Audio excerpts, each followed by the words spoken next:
ஏங்க போனதே ஒத்துழைச்சு தானே, ஒத்துழைக்காம எங்க போயிட முடியும்?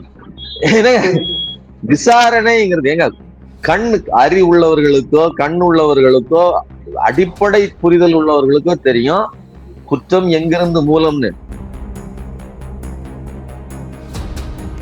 பாஜகவும் இதை தனது தேவைக்குத்தான் பயன்படுத்திக்கணும். கூட்டு விசாரிக்கிறதுனால ஏன்னா இவங்களும் தொடர்ந்து எஃப்ஐஆருக்கு வேற பேசுறாங்க, பிஜேபி வேற ஒரு ஸ்டாண்ட் அப்பப்போ எடுக்கிறாங்க இல்லையா? அப்ப பிஜேபி நீங்க சொல்ற பாயிண்ட் ஆஃப் வியூல பிஜேபி விடுமா? கரூர்ல இன்னைக்கு அவர் எதுவும் வாக்குமூலம் கொடுக்க வாய்ப்பு இருக்கா? அடுத்த நடவடிக்கை என்ன இருக்கு? இல்ல, சிபிஐக்கு மாற்றப்படும் போதே அதுவே ஏதோ பெரிய வெற்றி மாதிரி கொண்டாடிய, உலகத்திலேயே விசாரணை அமைப்பை மாற்றியதற்காக கொண்டாடிய ஒரு கட்சி இருக்குன்னா அது இந்த கட்சி தான். காஞ்சிபுரத்துல பேசின விஜய் முதற்கொண்டு எங்களுடைய மக்களையும் தொட்டுட்டீங்க அப்படின்னு சொல்றாரு. அதோட மறைமுக பொருள் என்ன? கரூர்ல ஏண்டா இந்த விஜய தொட்டோம், ஏண்டா விஜய் கூட இருக்கிற அந்த மக்களை தொட்டோம் நினைச்சு ஃபீல் பண்ண போறீங்க. அமித்ஷா மோடின்னு நினைச்சாலே நீங்கள் பயந்து நடுங்குறீங்கன்னு சொன்னா எவ்வளவு பெரிய மோசமான நிலைமையில நீங்க இருக்கீங்க. அப்போ இத நீங்க யோசிச்சு பாருங்க. உங்களுக்கு கள்ளக்கூட்டு இருக்குன்னு சொல்லி திமுகவை குறை சொல்லும் நீங்கள் எவ்வளவு பெரிய நெருங்கிய கூட்டாளியாக இருக்கிறீங்க. இத மக்கள் நம்பணும்ல.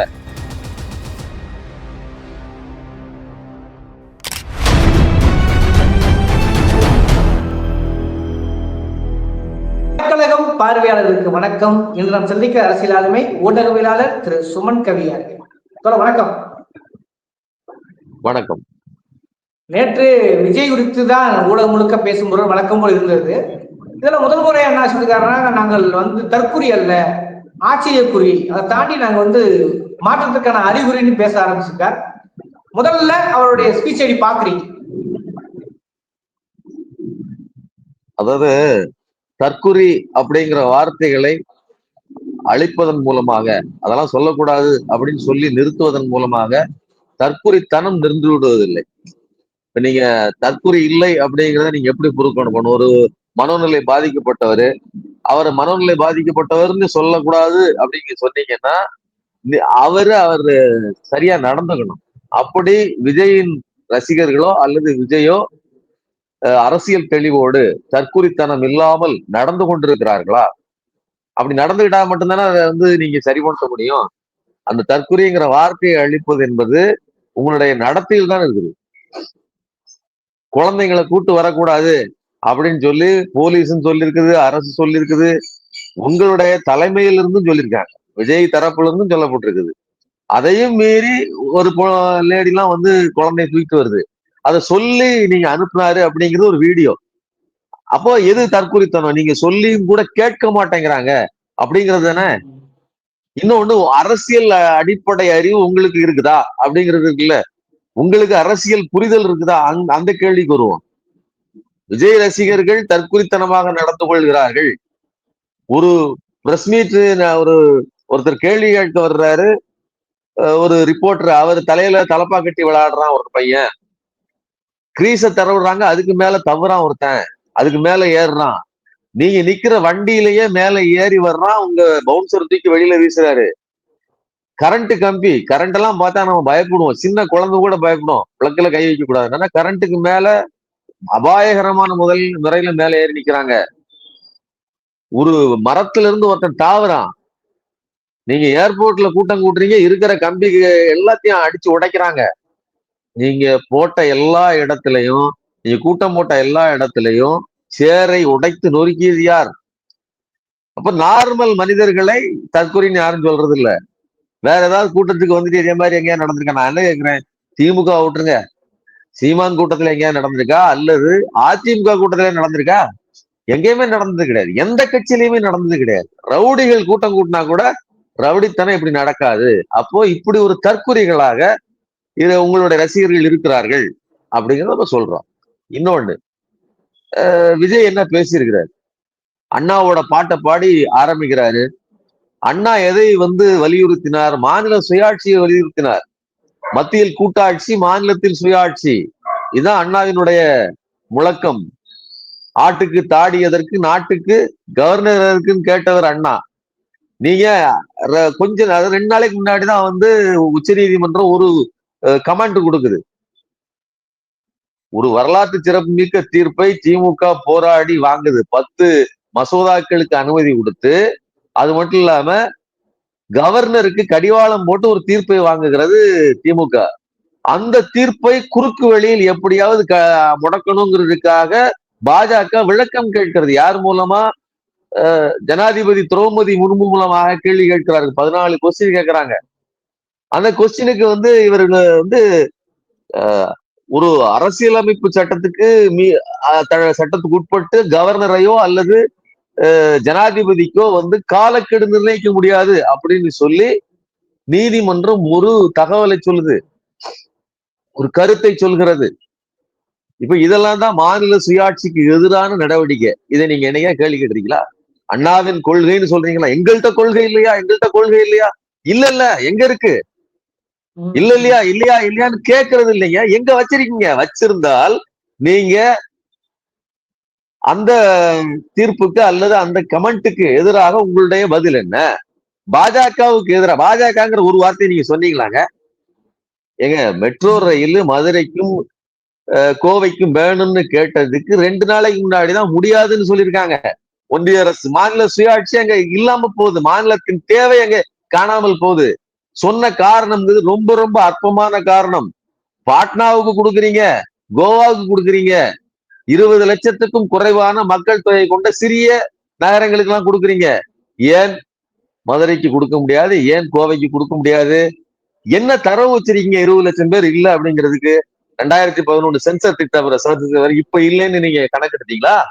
அப்ப உங்களுக்கு தகவலும் தெரியாது, இன்னொன்னு கொடுக்க கூடாதுங்கிற நோக்கம்.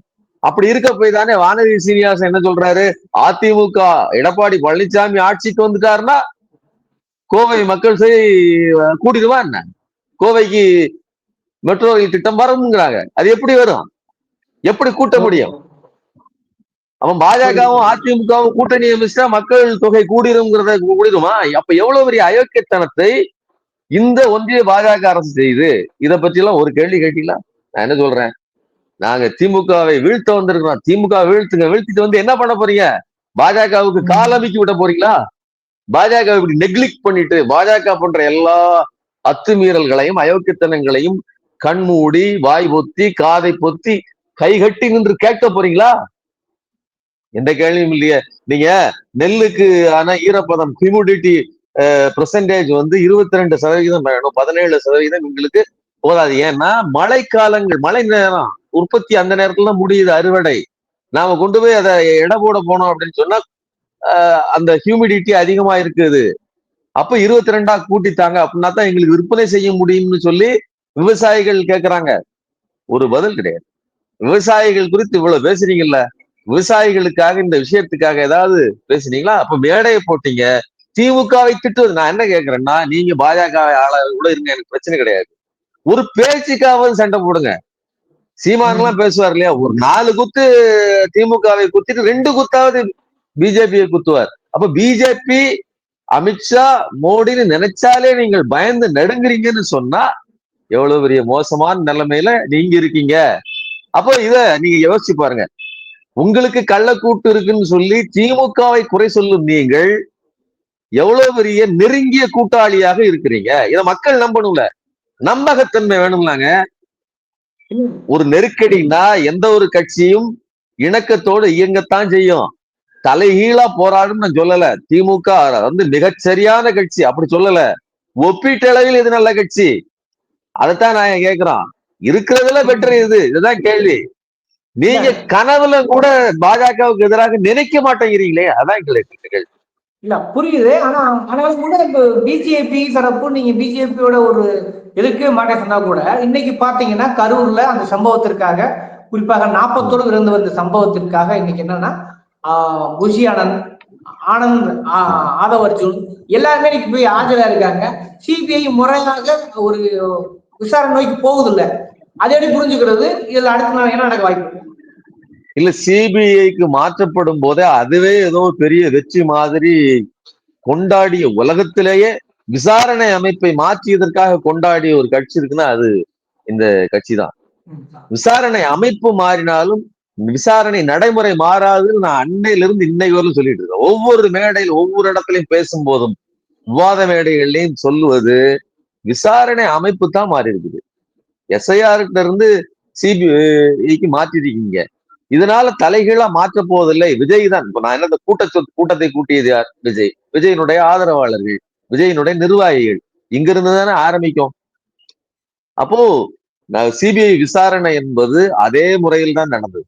நீங்க ஆரம்பித்த உடனேயே அங்க இருக்கக்கூடிய நடந்த இடத்தில் என்ன நடந்துச்சு, ஸ்டாம்பைடு நடந்த அந்த ரோட்ல எவ்வளவு அகலம் இருக்குது, அந்த காரினுடைய அளவு என்ன, அதெல்லாம் வந்து பார்த்தாங்க. அது போக அந்த கூட்டத்தை கூட்டிய மதியழகன், அது போக ஆதவர்ஜுனா, எல்லாரும் மேலேயும் தான் கேஸ். குஷி ஆனந்த், நிர்மல் குமார், இவர்கள் எல்லாரும் தான் இன்னைக்கு போய் ஆஜராயிருக்காங்க. அப்போ விசாரணை என்பது இப்படித்தான் நடக்கும். திசை திருப்புவது, தலைகீழாக மாற்றுவது, இல்லாத ஒன்றை புனைந்து கட்டுவதுங்க. அப்போ திட்டமிட்டு தான் செய்ய முடியும். நீங்க உங்களுக்கு பொறுப்போ எதுவுமே கிடையாது. நீங்க உங்களை காப்பாற்றிக் கொள்வதற்காக பொய்யை சொன்னீங்க.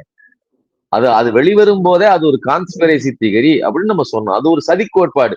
இன்னைக்கு நீங்க சொல்ல வேண்டியதானே, சிபிஐ வர்றாருல, இவ்வளவு மேடை போட்டு பேசுறீங்க, எங்களையும் எங்கள் மக்களையும் தொட்டு இப்ப வரலாம். காஞ்சிபுரத்துல பேசின விஜய் முதற்கொண்டு எங்களுடைய மக்களையும் தொட்டுட்டீங்க அப்படின்னு சொல்றாரு. அதோட மறைமுக பொருள் என்ன? கரூர்ல திட்டமிட்டு நிகழ்த்திட்டீங்கன்னு நீங்க சொன்ன அந்த பொய்யை இழுத்துக்கிட்டே வரீங்க. ஆனா அதை பத்தி பேச மாட்டேங்கிறீங்க. வாய் திறந்து அன்னைக்கு நான் கரூரை பத்தி பேச மாட்டேன். ஏன்னா பயங்கிறது மட்டும் இல்ல, உண்மையை பேசணும், ரெஸ்பான்சிபிலிட்டியோட பேசணும். பயத்தை விட்டுருங்க. நான் என்ன சொல்றேன், நடந்து போச்சு. பொறுப்பேற்று மன்னிப்பு கேட்டு அதுல இருந்து மக்களை விடுவிப்பதற்கு நீங்கள் முறையான நடவடிக்கை எடுத்தீங்களா? எடுக்கவே இல்லை. இன்னைக்கு விசாரணை அமைப்பு வந்து இருக்குது, நிக்குது. இதை பற்றி உங்க தரப்புல இருந்து என்ன பதில்? ஒண்ணும் கிடையாது. சத்தம் இல்லாமல் கமுக்கமாக போய் முடிச்சுட்டு வரீங்க. பிரச்சனை நடக்கும் போது ஆதவர்ஜுனா போய் விளையாட்டு போட்டிக்கு போறேன்னு டெல்லி போயிட்டு வந்தாரு. எதற்கு போனாரு? அவசரமாக செல்போனை, அதாவது இந்த ஸ்டைல் பாண்டின்னு இந்த நகரம் படத்துல எப்படி தெரியாமலே நடந்து போவாரு பார்த்தீங்களா வடிவேலு, அதே மாதிரி நடந்து போனாப்புல செல்போனை, அதாவது எம்டி செல்போனை காதல வச்சுக்கிட்டு, இதெல்லாம் பழைய டெக்னிக். நீங்க கேள்வி கேட்கும்போது அதெல்லாம் அப்படியே தலையை கையை காட்டிட்டு அப்படியே அந்த நகரம் படத்து காமெடி தான் தெரிஞ்சுது. இப்படி நடந்து கொண்டு மேடை போட்ட உடனே வந்து பார், மோதிப்பார், என்னை தொட்டுப்பார் அப்படின்னு பேசுறது, இதெல்லாம் வந்து வாயால் வடை சுடுவது, அட்டை கத்தியை சுழற்றுவது. இதனால் திமுகவை அல்ல, ஒரு சிறு நேற்று முளைச்சி சின்ன கட்சியை கூட உங்களால் எதிர்க்க முடியாது. இன்னைக்கு போய் நீங்க மாட்டிட்டு இருக்கீங்க. இன்னொன்னு, பாஜகவும் இதை தனது தேவைக்கு தான் பயன்படுத்திக்கணும். கூட்டு விசாரிக்கிறதுனால, ஏன்னா இவங்களும் தொடர்ந்து வந்து எஃப்ஐஆருக்கு வேற பேசுறாங்க, பிஜேபி ஒரு ஸ்டாண்ட் அப்பப்போ எடுக்கிறாங்க இல்லையா? அப்ப பிஜேபி, நீங்க சொல்ற பாயிண்ட் ஆஃப் வியூல பிஜேபி விடுமா? கரூர்ல இன்னைக்கு அவர் எதுவும் வாக்குமூலம் கொடுக்க வாய்ப்பு இருக்கா? அடுத்த நடவடிக்கை என்ன இருக்கு? அதாவது என்ன, உங்களுடைய எண்ணத்தின்படி நீங்கள் அரசியல் செய்ய முடியாது. இதுதான் கரூருக்கு பிறகு விஜயின் நிலைமை. அவர்கள் கூட்டணி வைப்பார்களா வைக்க மாட்டார்களா அப்படிங்கிறது பாஜகவின் முடிவுதான். சிறுபான்மையினர் வாக்குகளை பிரிக்க வேண்டும், அதுக்காக நீங்க தனியா நின்னுங்கன்னு சொன்னாலும் நீங்க நின்னுதான் ஆகணும். இல்ல அப்படிலாம் சரி வராது, நம்ம சேர்ந்து ஆட்சி அமைக்கணும், அதனால வாங்க ஒன்னா நிப்போம், நம்பகத்தன்மை உங்களுக்கு போனாலும் பரவாயில்ல. பழைய கட்சிகளோடு நீங்கள் யாரை, அதிமுகவை ஊழல் கட்சி, யாரை கட்சி நாசமாய் போச்சு, எம்ஜிஆர் ஆரம்பித்த கட்சி இன்றைக்கு நாசமாய் போச்சுன்னு சொல்லி யாரை விமர்சித்தீர்களோ அவர்களோடு, பாஜகவோடு, யாருக்கு தமிழ் மக்களை யாரை கண்டால் தமிழ் மக்களுக்கு பிடிக்காதோ அந்த கட்சியோடு நீங்க எல்லாத்தையும் சமரசம் பண்ணிட்டு போய் கூட்டணி வைனா வைக்கணும், இல்ல தனித்து நின்றுனா நிக்கணும். உங்களுடைய முடிவு கிடையாது. நீங்க திட்டமிட்டு எதையும் செயல்படுத்த முடியாது. அமித்ஷா சொல்லுவது, மோடி சொல்லுவதை நீங்கள் கேட்டாக வேண்டும். அதற்காக நகர்த்துறாங்க. அப்போ இதில் எந்த விதத்திலையும் திமுகவையோ அல்லது திமுக அமைச்சர்களையோ இல்லைன்னா யாரையுமே ஒரு குறிப்பிட்ட நபர் உங்களால் பாஜகவோலோ அல்லது இந்த விசாரணை அமைப்புகளால ஒன்றும் செய்ய முடியாது. ஆனால் தாவேகா என்பது அப்படி இல்லை. இப்ப நான் கேட்கிறேன், நீங்க உங்களையே காப்பாற்றிக் கொள்வதற்கு இவ்வளவு போராடும் போது மக்களை எப்படி காப்பாற்ற முடியும்? மக்களை காப்பாற்ற மாட்டீங்கிறது 41 பேர் சாவலே தெரிஞ்சு போச்சு. இன்னொரு பாருங்க, இந்த காஞ்சிபுரத்துல கூட்டம் நடத்துறாரு. அந்த கூட்டத்துக்கு அந்த அந்த காலேஜ் இருக்கு இல்லையா, ஜேபிஆர் காலேஜ், அந்த காலேஜ் கட்டும் போது தரமற்ற முறையில் கட்டினார்கள். கலவை சரி கிடையாது, உரிய முறையான கட்டுமான அங்கீகாரம் பெறவில்லை அப்படின்னு சொல்லி ஜெயலலிதா ஆட்சி காலத்துல 2012 அவங்க உரிய அனுமதி பெறாமல் கட்டினதன் விளைவு ஒரு 13 பேர் அந்த இடத்துல வடமாநில தொழிலாளர்கள் கட்டிடம் இடிந்து செத்து போனாங்க. அதுல ஜேபிஆர் இன்னைக்கு மரிய வில்சன் இருக்காப்புல இல்லையா, யார் இந்த மரிய வில்சன் போடுறாங்கல்ல, தாவேகாவில் இணைந்த பிரபல முக்கியஸ்தர் பெரிய, அவரும் உள்ள கைது செய்யப்பட்டார். அந்த மக்களுக்காக, அதான் அன்னைக்கு செத்து போன 13 பேருக்காக ஒரு நயா பைசா கூட கொடுக்காதவர் தான் இந்த மரிய வில்சன். இன்னைக்கு என்ன பண்றாரு, விஜய்க்காக இறந்தவர்களுக்காக, அதாவது விஜய் கூட்டத்துக்கு வந்து இறந்த குடும்பங்களுக்கு 41 குடும்பங்களுக்கும் மாதம் 5000 ரூபாய் நான் கொடுக்குறேன் அப்படின்னு சொல்லி மரிய வில்சன், யாரு தயவு புரிந்திய யாரு வீட்டு காசை நீ கொடுக்குற, நீ நீ வந்து உண்மையிலேயே நான் என்ன சொல்றேன், அங்க ஒரு ஸ்டாம்பைடு அதுல தப்பி வந்தவர் தான் இந்த மரிய வில்சன். இன்னைக்கு 41 பேர் செத்துருக்காங்க. இப்ப இந்த கூட்டணி மக்களை கொல்கிற கூட்டணி, புரிஞ்சுக்கங்க. கரூருக்கு நீ போயிருக்காங்க இல்லையா, அப்ப அந்த விசாரணைக்கு ஒத்துழைப்பார்களா அல்லது என்ன மாதிரி நடந்துக்கான ஒரு கேள்வி இருக்குல்ல. ஏங்க போனதே ஒத்துழைச்சு தானே, ஒத்துழைக்காம எங்க போயிட முடியும்? விசாரணைங்கிறது ஏங்க கண் அறிவுள்ளவர்களுக்கோ கண் உள்ளவர்களுக்கோ அடிப்படை புரிதல் உள்ளவர்களுக்கோ தெரியும் குற்றம் எங்கிருந்து மூலம்னு. மக்களுக்கு நன்று தெரியுங்க. விஜய் மேல் இருக்கிற அந்த மயக்கம் தீராதவர்களுக்கு வேண்டுமானால் கனவு இருக்கலாமே தவிர, விஜய் ஒரு தேவலோக மனிதன், அவருக்கு கைகாலெல்லாம் கிடையாது, அவர் பறந்து வருவாரு, செம்பண்ணி அடிப்பாரு வில்லர்களை எல்லாம் நினைப்பாங்களே, அவர் வந்து ஒரு தேவன் அப்படின்னு நினைப்பாங்களே தவிர, சாதாரண மக்களுக்கு அவர் உடம்பிலும் ஓடுவது ரத்தம் தான், அவருக்கும் வியர்வை இதர பிரச்சனைகள் எல்லாம் உண்டு, அவரும் சோறு தான் சாப்பிடுகிறார் அப்படின்னு தெரிந்தவர்களுக்கு விசாரணை என்பது எப்படி நடக்கும், அதற்கு இவர்கள் அடங்கித்தான் போகணும். இந்த விசாரணை அமைப்புகள் பற்றி தெரியும், அதனால மக்களுக்கு இது நன்கு தெரியும். இது வந்து முதல்ல அவர் பேசி விஷயம் வந்து ஆச்சரியப்படியா தற்கொலையானதுக்கு இன்னும் தற்கொலையான கடுமையான முன் வச்சுக்கிறீங்க. அதை தாண்டி நீ சிபிஐ விசாரணைக்கு போயிருந்தார்கள், பார்ப்போம் என்ன வருகிறது என்று. உங்கள் விமர்சனங்களை அப்படியே மக்கள் மரபிக்க விட்டு விடுதேன். விவாத சூழலில் அறக்கலத்துக்கு நேரம் ஒதுக்கிறதுக்கு நன்றி.